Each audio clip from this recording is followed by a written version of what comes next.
Muito obrigado, Daniel.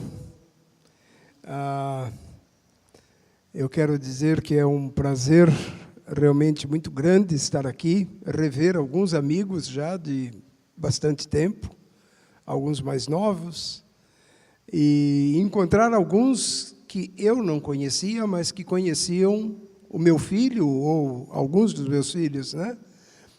Por essas andanças por aí, gente de São Paulo, gente do Rio Grande do Sul. É realmente um prazer muito grande estar aqui com vocês. Eu não sei exatamente o que eu tive, mas eu fiquei muito ruim da garganta, não podia falar, com muita tosse, espirros, eu não tive febre, mas eu tinha aquela sensação que as pessoas falam que parecia que um caminhão tinha me atropelado e ninguém anotou a placa, né? Então, não sei exatamente o que foi, era para ter voado ontem pela manhã, mas se fosse para vir ontem, eu não teria vindo, porque eu tinha dificuldade de levantar e ficar em pé. Aí adiamos por um dia e eu falei, não, eu vou de qualquer jeito. Se eu conseguir chegar no aeroporto e entrar no avião, eu estou em Belém. E aqui eu estou, né? Não sei como é que vai reagir com a questão da voz, mas eu vou tentar fazer o possível para que tudo possa sair bem normal. Eu queria me apresentar um pouquinho. Eu tenho 68 anos, nasci em São Paulo, fiz o seminário na Palavra da Vida, isso exatamente há 50 anos atrás. Eu estou indo mês que vem lá para a Palavra da Vida e nós formamos uma turma 50 anos atrás que entrou na metade do ano, por razões diversas. Então, a nossa turma era de 4 alunos. E nós 4 vamos estar lá o mês que vem comemorando 50 anos de aniversário da nossa entrada na Palavra da Vida lá em Atibaia. Eu casei com uma pernambucana que morava em Santos e também frequentava o acampamento Palavra da Vida, onde a gente se conheceu. Depois ela foi para a Palavra da Vida, estudou também. Nós nos formamos em dezembro de 71, em janeiro de 72, um mês depois nós nos casamos, e um mês depois, em fevereiro, nós fomos para Porto Alegre, e eu fui como missionário entre os judeus. Trabalhei por 4 anos lá em Porto Alegre, no Ministério de Evangelização de Judeus. Depois disso, voltei para a Palavra da Vida, porque um missionário que dava aula sobre missões messiânicas, ele foi embora e alguém precisava fazer esse trabalho e assumir a parte acadêmica dos cursos de missões judaicas. Então, eu voltei por isso e trabalhando na evangelização de judeus em São Paulo. Depois, isso foi em 75, na metade de 75, depois, em 79, nós mudamos para Porto Alegre definitivamente, porque a igreja que o CIP mencionou, a primeira igreja batista em Porto Alegre, nos convidou para trabalhar lá, e agora como pastor, e não mais apenas dando apoio como missionário. Nós temos 3 filhos, mas eu vou falar sobre os filhos amanhã, e vocês vão ter a oportunidade de ouvir alguma coisa sobre isso. Antes de começar o nosso estudo, eu queria recomendar para vocês 2 livros. Aliás, vocês, por favor, se você tiver um tempinho, passe ali na livraria, tem livros muito bons. Numa das palestras, no domingo especialmente, eu vou dar muita ênfase sobre estudar. E não parar de estudar. Estudar é muito importante para a vida toda. Ler é muito importante para a vida toda. Então, se você puder, passe na livraria, procure a indicação de algum livro. Nós estamos aqui num encontro de homens, eu vou sugerir 2 livros. O primeiro é de um autor que eu conheço muito desde a minha época de seminário, Watchman Nee. Esse foi um cristão, um pastor na China, muito importante na história evangélica do mundo, especialmente do mundo oriental. E ele fala sobre o homem espiritual. E eu queria dizer para vocês, de antemão, se fosse só isso para vocês pegarem durante esses dias todos aqui, já valeria a pena. Invista na sua vida espiritual. Invista na sua vida espiritual, no seu crescimento espiritual, na sua maturidade espiritual, o homem espiritual. E o outro é o homem bíblico. Para você ser espiritual, você precisa saber o que a Bíblia diz para você. E esse livro faz essa abordagem, o homem bíblico, aquele que pauta a sua masculinidade, a sua liderança e as suas decisões pelo que a Bíblia diz. Então, por favor, se você puder, adquira alguns desses livros, depois eu vou falar sobre outros. Muito bem. Desculpa, mas eu vou tossir o tempo todo, porque isso é o que eu tenho mais feito essa semana. Eu acho que eu vou ganhar um salário extra por ter tossido, como eu nunca tossi na minha vida. Não sei se por causa disso, mas... A primeira abordagem que eu quero fazer é de um grande herói da fé, um grande herói bíblico. Ele é chamado de pai de todos nós. Abraão é o pai da fé e nós todos somos filhos da fé através de Abraão, desse conceito de fé. Mas o título da minha palavra hoje para vocês é que Abraão foi forte na fé e fraco na família. Olhem só. Eu, na introdução, tenho alguma coisa aqui num slide para aparecer aí para vocês. Ele foi chamado de pai da fé em Romanos 4:11, herói da fé em Hebreus 11. Ele creu na ressurreição, inclusive por isso que ele estava disposto a sacrificar o seu filho, Isaac, porque ele creu que mesmo se ele matasse o filho ressuscitaria. Fantástico isso, por isso é chamado pai da fé. Aos 75 anos, ele ganhou uma chamada especial de Deus para sair da sua terra, ir para uma terra que Deus ainda ia mostrar, e a promessa de que faria dele uma grande nação. Aos 86 anos, isso é 11 anos depois, ele ainda não tinha gerado nenhum filho, porque a esposa dele não poderia ter filho, a Sara. Mas por um episódio que tem ali, que nós vamos ver, ele gerou Ismael. Ismael é um dos pais das nações árabes. Então, Abraão, que foi o pai de Israel, da nação judaica, ele também gerou Ismael, que é o pai das nações árabes. E aos 100 anos, ele gerou Isaque, que era o filho da promessa, o filho que Deus usou na linhagem para trazer o Messias e onde tem toda a história do povo judeu. Muito bem. Eu quero destacar 3 episódios na vida de Abraão. Antes de eu fazer esse destaque, deixa eu só dizer para vocês o seguinte. Uma, porque eu não vou conseguir falar muito, e outra porque é uma opção de vida e de ministério. Eu não sou um palestrante para contar muitas histórias e para empolgar muita gente E a única coisa que eu sei é olhar para a Bíblia e tirar lições da Bíblia e propor essas lições para vocês.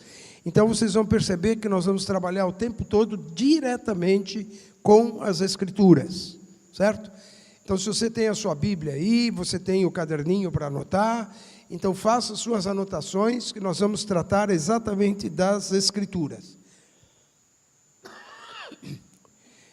O primeiro episódio é o da desobediência de um detalhe. Está aí em Gênesis 12, versículo 1 e depois o versículo 4.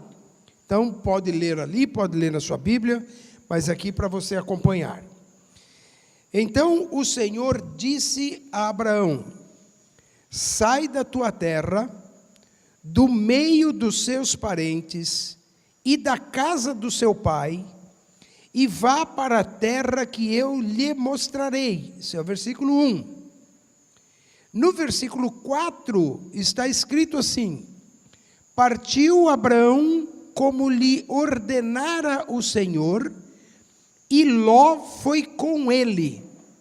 Abraão tinha 75 anos quando saiu de Harã. 2 versículos. Vocês podem olhar de novo, prestem bem atenção. No primeiro, Deus disse para Abraão: sai da sua terra. Terra é o lugar onde ele morava. Ele era de Ur dos Caldeus, estava numa cidade chamada Terá, que também era ali da parte da Mesopotâmia, e ele era para sair dali e para ir para uma terra que ele nem sabia onde era. Agora, por que ele é chamado de o pai da fé? Você já pensou se Deus desse uma ordem para você? Simples assim: sai daqui do acampamento Palavra da Vida e vai para um lugar que eu ainda vou te mostrar. Mas primeiro sai daqui, depois eu vou te mostrar o lugar. Aí você pega e sai. Sai na porteira ali. Primeira decisão que você tem que tomar: você vai para a direita ou para a esquerda? Ou você vai em frente, vai sair na escola lá. Aí pode se matricular os filhos, sobrinhos, netos, todo mundo lá, tudo bem, né? Muito bem-vindo. Mas Deus pediu para ele sair da sua terra. Deus queria um desligamento dele da terra, que era a terra da sua origem, a sua terra natal. Então era importante sair, não importava para onde. Saia para qualquer lugar. Às vezes Deus diz isso para a gente. Ele mostra uma parte da vontade dele. Eu vou usar uma ilustração simples para isso. Acredito que quase todos aqui dirigem.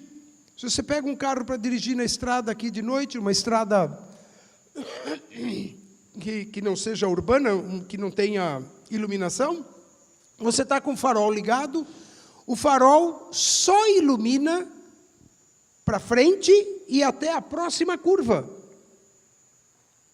Quando você está numa reta, você nem sabe se você não tiver Waze, né? Se não tiver GPS, hoje em dia nem ilustração não dá para contar mais. Ó. Puxa vida, o GPS não adianta, mas vamos dizer que você esqueceu o GPS em casa, né?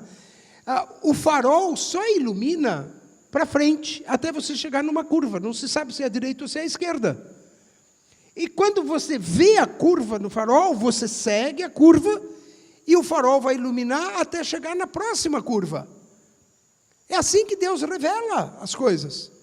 Você vai por um caminho, Deus vai mostrar para onde você vai. Depois, se você anda mais um pouco, Deus vai mostrar um pouco mais. Não pense que Deus vai mostrar tudo para você, de 0 a 100, todos os detalhes de todo o projeto. Não, você tem que obedecer o primeiro passo. E antes de dar o terceiro, você tem que obedecer o segundo. E antes de dar o quinto, você tem que obedecer o quarto. E assim por diante. Você vai obedecendo passo a passo a direção de Deus. Então Deus disse para ele sair da terra dele, sai do meio dos seus parentes. Naquela época, as comunidades sociais eram baseadas nas famílias, nas grandes famílias. Num sistema patriarcal grande, de comércio, de posse de terra, de criação de animais, de plantação, seja o que for, mas de grandes famílias. E as famílias moravam juntas. E ele está dizendo, saia da sua grande família. E mais ainda, sai da casa do seu pai, que muito provavelmente o seu pai era o regente daquela comunidade toda. Ele disse, sai da terra, da casa do seu pai, dos negócios do seu pai, dos parentes do seu pai, dos seus próprios parentes e da casa do teu pai, e vai para a terra que eu lhe mostrarei. Sai, e depois eu vou te mostrar para onde você deve ir. Agora o versículo 4 diz, partiu Abraão, como lhe ordenara o Senhor. Aí tem uma vírgula. E começa uma história muito ruim. E Ló foi com ele. Ló era um sobrinho, filho do seu irmão. Talvez um sobrinho muito querido para ele, muito próximo dele, mas era um dos parentes. Era alguém da casa do seu pai. Era alguém daquela terra de onde Deus tinha dito para ele sair. E Abraão não obedeceu a Deus. Abraão saiu, mas Ló foi com ele. Se vocês lerem a história de Gênesis, vocês vão perceber que Ló só deu trabalho para Abraão. Só deu trabalho. Um crente encrenca. Sinônimo de encrenca esse camarada. Um traste. Mas ele se agarrou na túnica de Abraão e foi atrás de Abraão o tempo todo. Ficou rico, cresceu, fez muitos negócios, mas só se meteu em encrenca. Por fim, ele estava lá na cidade de Sodoma e Gomorra. Deus ia destruir a cidade. Abraão orou para Deus salvar os justos que tinha naquela cidade, acreditando que Ló era um desses justos. E Deus teve misericórdia de Ló por causa de Abraão. Tirou Ló daquela cidade. Os anjos indicaram para Ló para ficar num lugar escondido lá nas montanhas, ele não quis. Ele foi para uma outra cidade chamada Sinear, não sei se era Sinear, mas muito ruim essa experiência também. Ele acabou tendo que fugir dessa cidade também, e acabou morando sozinho nas montanhas com as suas 2 filhas. Sua mulher tinha morrido, tinha virado estátua de sal. As 2 filhas dormiram com o pai e engravidaram do pai. Uma gerou o povo chamado Amonita e a outra gerou o povo chamado Moabita. Eu conheci essas 2 tribos agora, 2 anos atrás, quando eu estive em Israel e lá na Jordânia. Existem até hoje os Moabitas e os Amonitas, que foram, durante todos esses 4.000 anos, inimigos de Israel. Povos descendentes de Ló, o sobrinho que ele levou e não devia ter levado. Só depois que Abraão se separou de Ló, que Deus repetiu a promessa de dar a terra de Canaã para ele, para Abraão. Só depois que ele se separou do seu sobrinho Ló. Quantos males, até os dias de hoje, por causa da desobediência de um simples detalhe.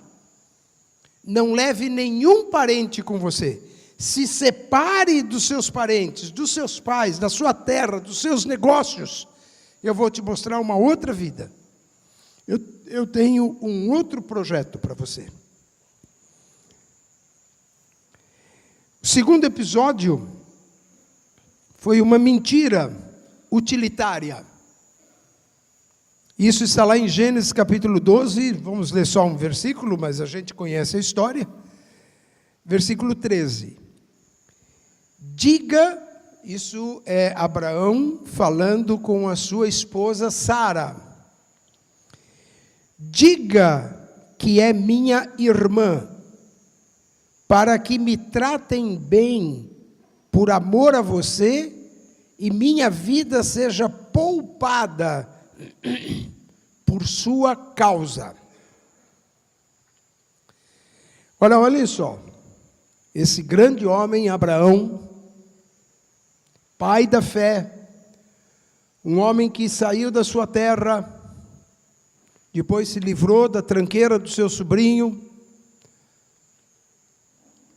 mas pagou um preço muito alto por causa disso, até os dias de hoje. Ele está, por causa de uma época de fome, ele está viajando para o Egito. E quando ele chega no Egito, ele percebe que a sua mulher é muito mais bonita do que a maioria das mulheres que estavam por lá. Isso que ela já tinha mais de 60 anos. 65 anos, provavelmente. E ele então se vira para sua mulher e diz exatamente isso. Diga que você é minha irmã.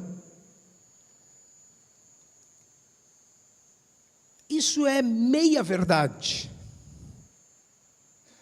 Porque, de fato, Sara era filha de um dos irmãos dele. Sara era também sobrinha dele.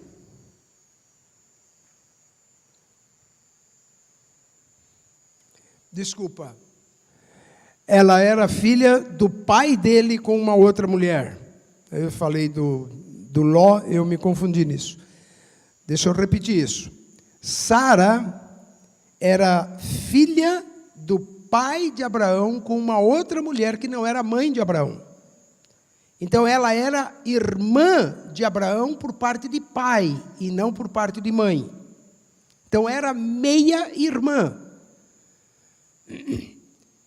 Mas ele diz, e aí olhem para o versículo, eu queria perguntar para vocês assim, vocês estão vendo nesse versículo uma pessoa egoísta ou uma pessoa altruísta? Olhem só, diga que você é minha irmã. Por que isso? Eu vou falar uma mentira, porque ela tinha sido irmã dele, mas agora ela era esposa dele. O que prevalecia agora é que ela era mulher dele. Mas ele disse, não diga que você é minha mulher. Diga que você é minha irmã. Agora, olha as intenções deste grande homem. Para que me tratem bem. Tratem bem quem? Ele. O que vai acontecer com Sara, ele não está nem ligando. Nem interessa para ele o que vai acontecer com a mulher dele.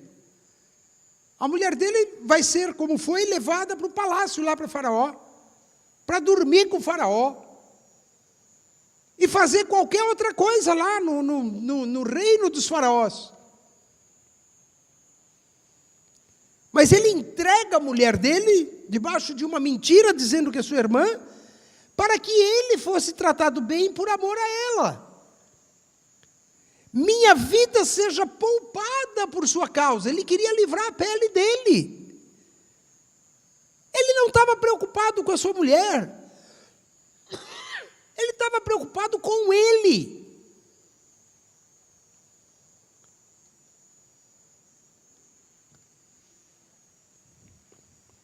Um marido que se coloca no seu interesse, à frente da sua esposa, vai trazer problemas para a sua família.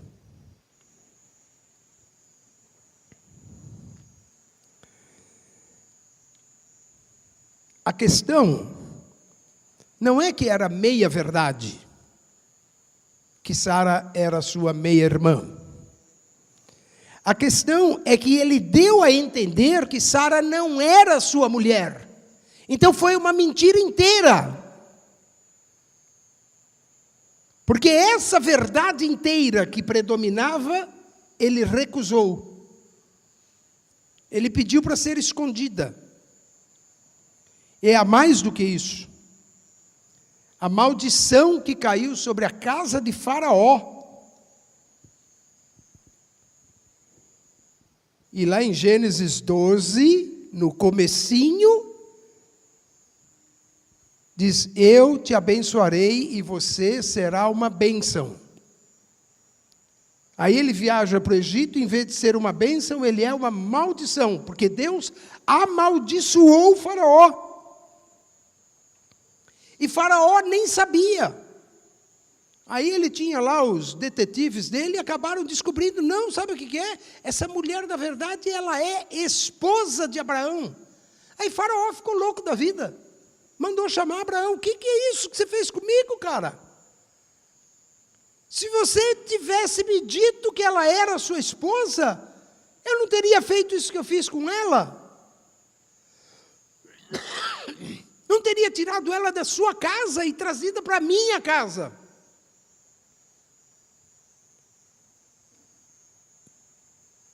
É muito ruim quando o marido não dá para a esposa a importância que ela tem, a prioridade que ela tem, o respeito que ela deve ter, a consideração que ela deve ter, o cuidado e o zelo para o bem dela. É papel do marido zelar pelo bem da esposa. E Abraão fez aqui tudo errado. Tudo errado. Sacrificou a sua esposa, colocou a sua esposa em risco.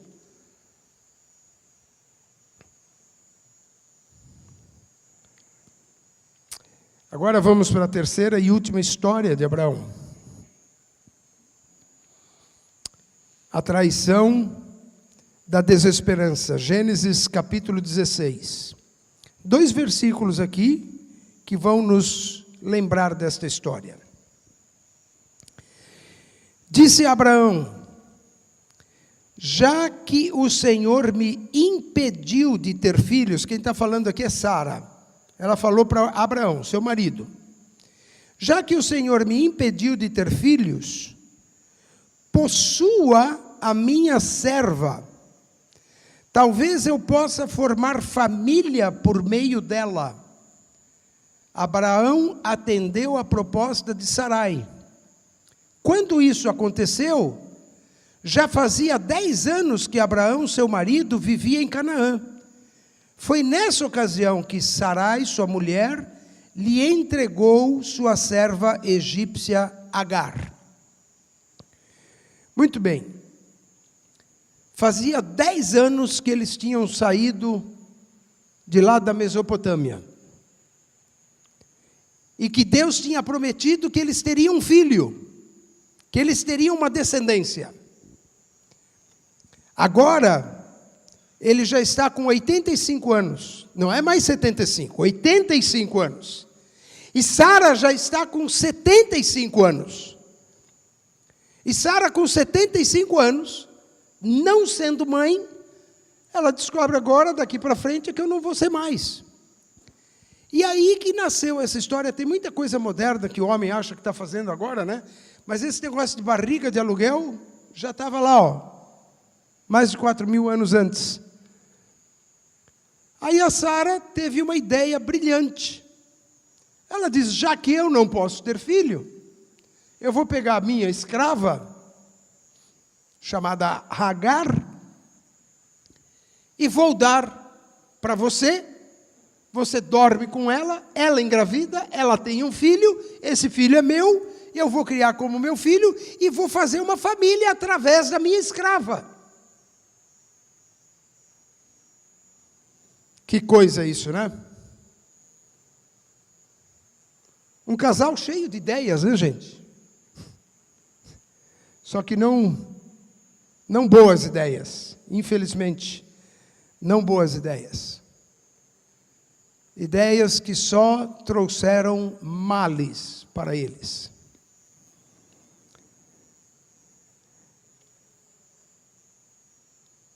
A fé de Abraão foi colocada em xeque pela sua mulher.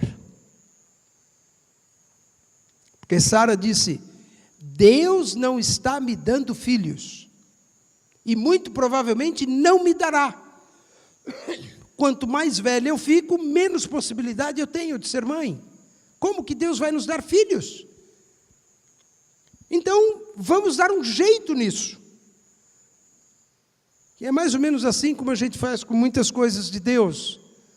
A gente acha que Deus está demorando para resolver, e a gente quer fazer do nosso jeito. E a gente pega alguns atalhos que são muito ruins. É do nosso jeito, não é do jeito de Deus. É do nosso jeito. Só para saber, o filho Isaque só nasceu 15 anos depois dessa conversa horrorosa que eles tiveram aqui. Tinha demorado 10 anos, demorou mais 15. Deus levou 25 anos para dar a promessa dele, do jeito dele, no tempo dele. E foi um grande milagre que Isaque nasceu.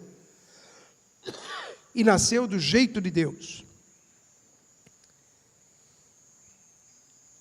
Agora, Sara oferece para Abraão que ele abra mão da sua fé e que ele faça de um jeito que não era totalmente errado. O marido podia ter suas concubinas, mulheres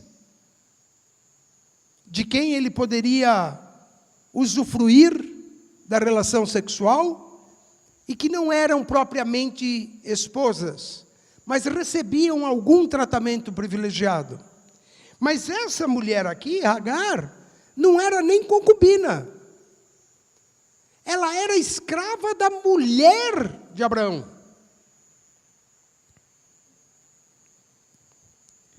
E eu acho muito interessante aqui, porque os homens são muito rápidos em aceitar sugestões erradas, né?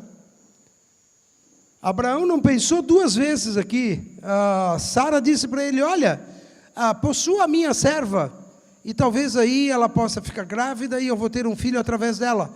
Abraão atendeu a proposta de Sarai, rapidinho atendeu. É bobo, ele não é, né? Que coisa isso!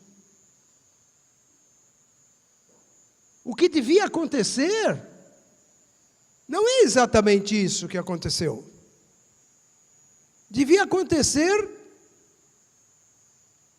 com aquilo que aconteceu com Ana e com Elcana, que era o seu marido. E Ana, que é a mãe de Samuel, também não podia ter filhos.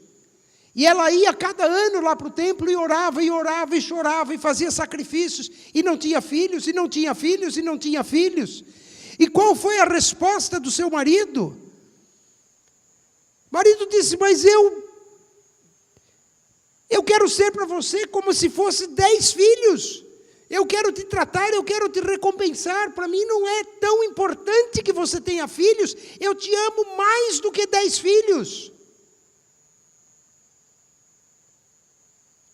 Vocês não acham que Sara queria ter ouvido isso de Abraão? Ao invés de ele ir correndo para a cama com a escrava dela? Se ele tivesse dito: Sara, meu bem, vem aqui, vamos conversar. Vamos achar aqui um coqueiro aqui, vamos estender a nossa rede aqui, vamos conversar com calma. Deus prometeu e Deus vai dar. Eu amo você, por que eu vou deitar com essa mulher que é uma escrava? O que eu quero com ela? Eu não quero nada com ela, eu quero você, você é a mulher da minha vida. A promessa que Deus fez foi para mim e para você, não foi para ela. Eu amo você e vou ficar a vida inteira com você. Não importa quanto tempo vai demorar para Deus cumprir a promessa que Ele deu.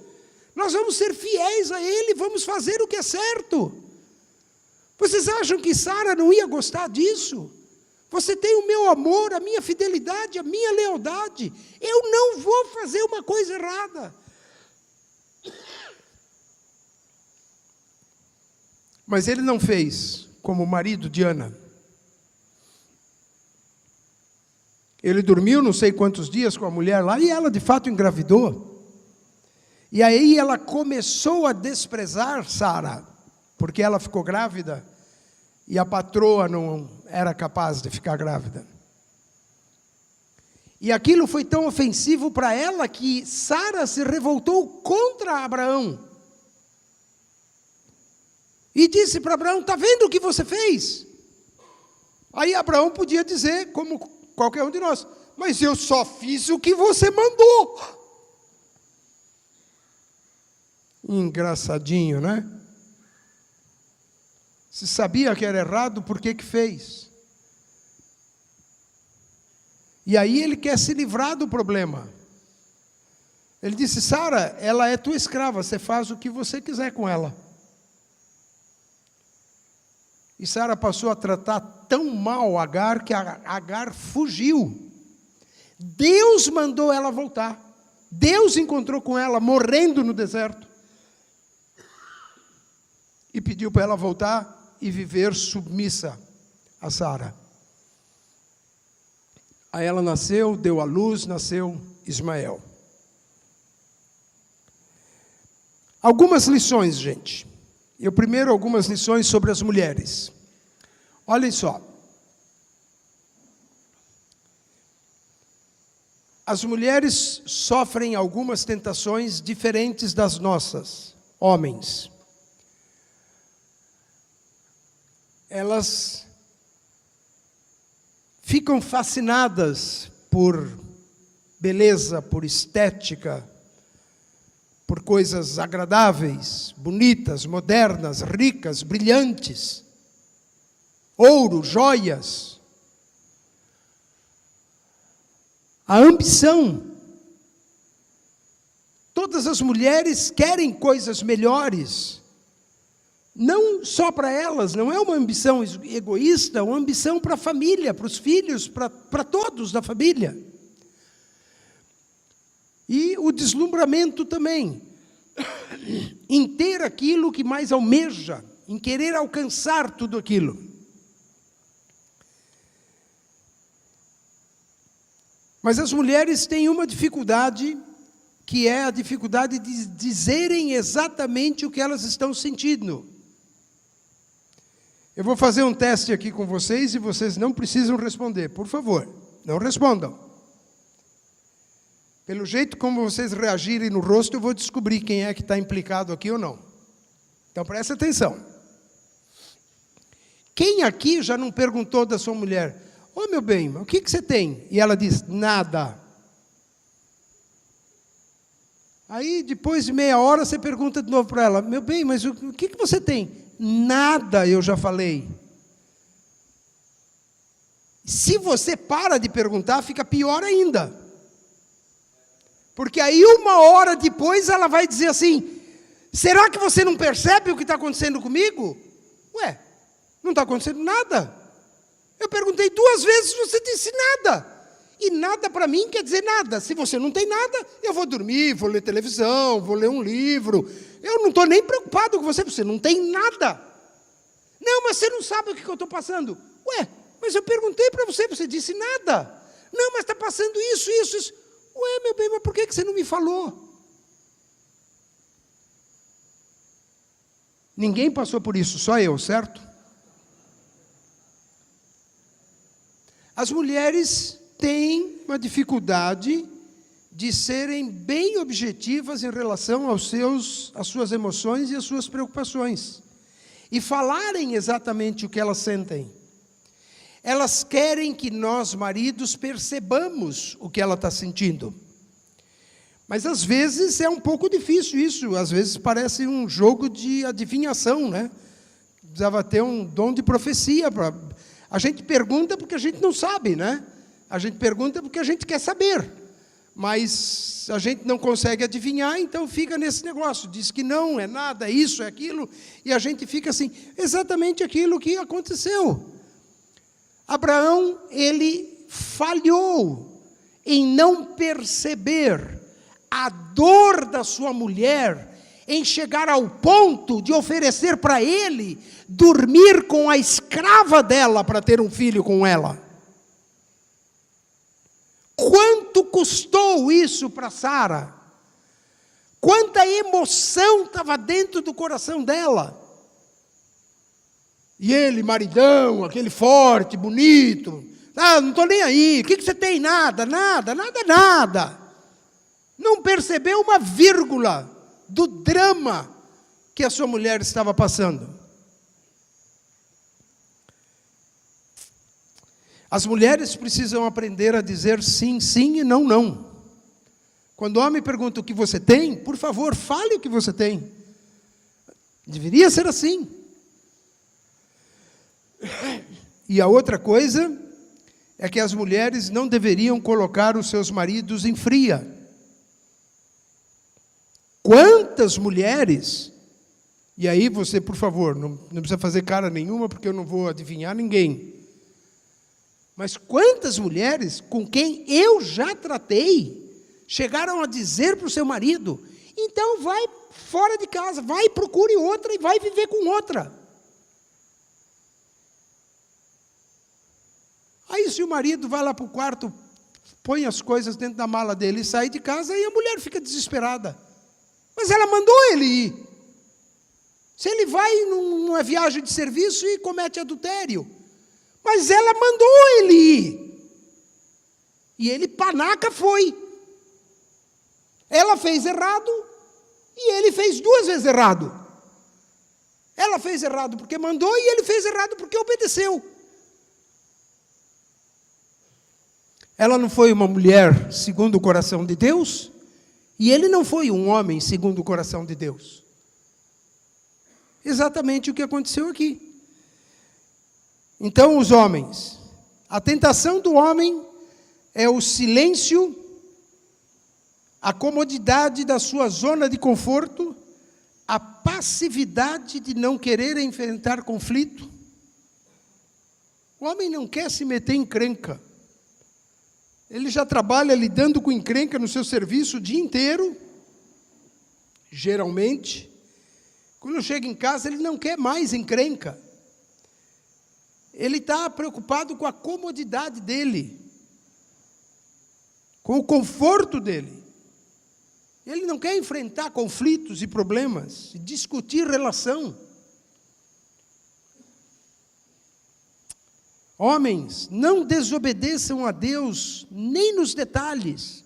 Não existe detalhe que justifique a desobediência.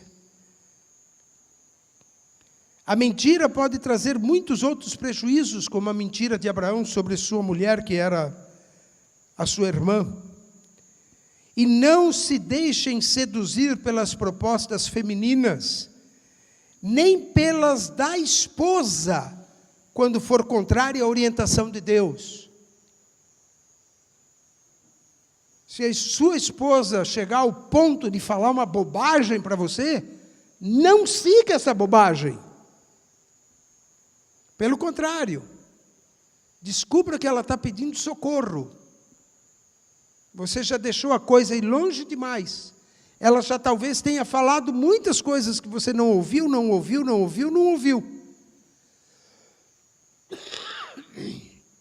E não é a bobagem que ela está falando agora que você vai obedecer. Muito bem. Deus está procurando homens de verdade. Eu tenho uma lista aqui de textos. Nós vamos ver. Olhem para isso. Jó. Perguntou ainda o Senhor a Satanás: observaste o meu servo Jó? Porque ninguém há na terra semelhante a ele, homem íntegro. Nós estamos falando de integridade. Homem íntegro e reto, temente a Deus e que se desvia do mal. Vamos para outro texto. Jó capítulo 2. Perguntou o Senhor a Satanás: observaste o meu servo Jó? porque ninguém há na terra semelhante a ele, homem íntegro e reto, semelhante a Deus, e que se desvia do mal. Ele conserva a sua integridade, embora me incitasses contra ele para o consumir sem causa. Mesmo que ele estivesse passando por tantas provações, ele continuava íntegro e reto e se desviava do mal, conservava a sua integridade. Vamos ver outro texto? Ele te declarou, ó homem, o que é bom, e que é o que o Senhor pede de ti, que pratiques a justiça, e ames a misericórdia, e andes humildemente com o teu Deus. Isso é o que Deus pede de todos nós aqui. Esse versículo você pode marcar, porque você quer saber a vontade de Deus? Essa é a vontade de Deus para você, ó. Que você pratique a justiça, que você ame a misericórdia e que você ande humildemente com o seu Deus. Outro texto, Êxodo 18. Procure dentre o povo homens capazes, tementes a Deus, homens de verdade, que aborreçam a avareza. Põe-nos sobre eles por chefes de 1000, chefes de 100, chefes de 50 e chefes de 10. Queria homens para serem líderes do seu povo. As igrejas estão precisando de líderes. O nosso país está precisando de líderes. A sociedade está precisando de líderes. Aonde estão esses líderes? Homens capazes, que tenham capacidade, que desenvolveram capacidade, que procuraram se capacitar. Homens de verdade, tementes a Deus, que aborrecem a avareza. Esses são os líderes que Deus procura. E mais ainda, Ezequiel 22. Busquei entre eles um homem que tapasse o muro e se colocasse na brecha perante mim, a favor desta terra, para que eu não a destruísse. Mas a ninguém achei. Homens assim são difíceis de achar, mas Deus continua procurando. Vamos adiante? Agora nós vamos ver ponto por ponto aqui. Questões para a gente pensar. E eu quero que isso seja o que vocês levem para casa, pensando nessas histórias de Abraão. Primeiro ponto. Ele era forte na fé, mas era fraco na família. Segundo ponto. Ele era forte no trabalho, mas ele era fraco na família. Terceiro ponto. Ele era forte fora de casa, mas ele era fraco na família. Quarto ponto. Ele era forte na igreja, mas era fraco na família. Deste lado aqui, ó, nós encontramos muitos homens. São fortes na fé, são fortes no trabalho, são fortes fora de casa, são fortes até na igreja. Mas muito mais homens a gente encontra desse lado direito, que são fracos na família. É certo esse lado esquerdo que vocês estão vendo. E aí a última frase: nenhum sucesso vale o fracasso da família. Nós homens estamos hoje, pela grande modernidade do politicamente correto, nós homens estamos fora de moda. Hoje são as mulheres que estão empoderadas e os homossexuais é que estão tomando o charme da sociedade. Homem, homem macho. Está fora de moda. Mas não está fora da Bíblia. Não está fora da vontade de Deus. E eu não estou defendendo o machismo de jeito nenhum. Nós vimos hoje um homem e uma mulher, os dois falharam. Abraão falhou redondamente. Sara falhou redondamente. Só deu problema para eles. A descendência de Ló formou o povo amonita e o povo moabita, inimigos de Israel até hoje. E o filho que nasceu de Agar, a escrava de Sara, foi Ismael, que é o pai de muitas nações árabes, até o dia de hoje.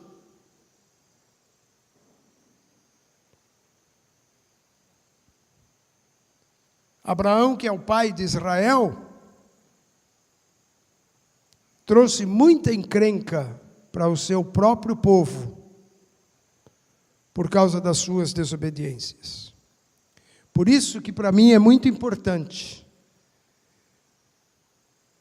nós aqui temos como a primeira missão que Deus nos deu, como maridos, é ser forte na família, forte no amor, forte na comunicação, forte na sensibilidade, forte na consideração, forte no companheirismo, forte na parceria, forte na comunhão.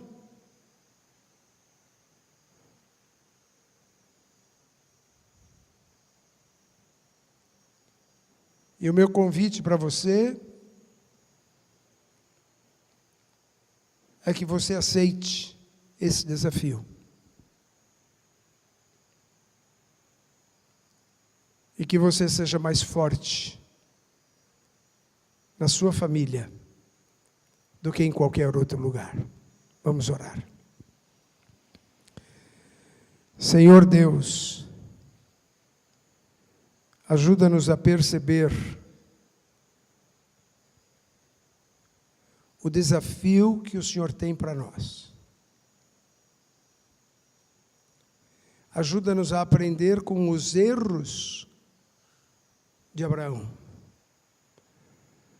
Ajuda-nos a perceber que mesmo em pequenas falhas, pequenos tropeços, as consequências foram muito grandes e muito graves. Eu peço, Senhor, em favor de cada homem que aqui está.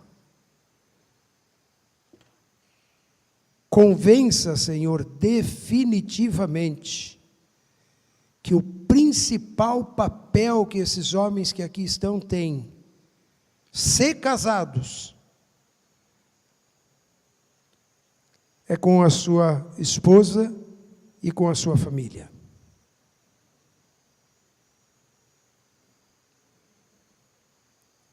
Senhor, ajuda-nos a sermos como Jó, que mesmo passando por dificuldades, permaneceu íntegro e fiel ao Senhor. Isso é o que pedimos para a honra e glória do teu santo nome. Amém e amém.